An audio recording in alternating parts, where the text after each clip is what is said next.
स्वामी पीछे प्रसन्न हो गया तो वह आपको अवश्य मनचाहा वरदान। क्यों नहीं भांजे, मैं व्यवसाय करूंगी।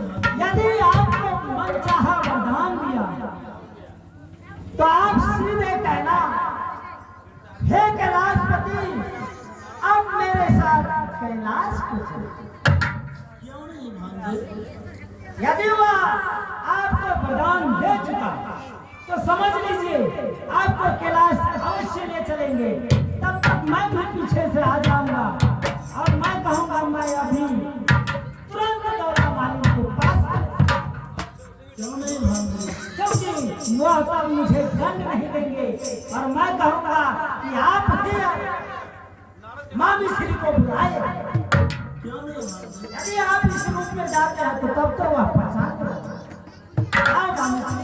सीधे कोई नर्तकी का रूप धारण करे। क्यों नहीं? जाओ माँ मिश्री, ये सामने वाले वृक्ष के पास है, मैं थोड़ा देर विश्राम करता हूँ, उसके बाद आपका पीछे पीछे आ जाएगा।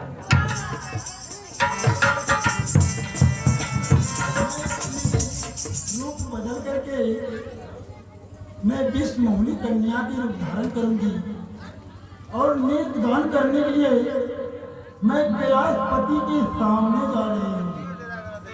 कैलाशपति मुझे क्षमा करें।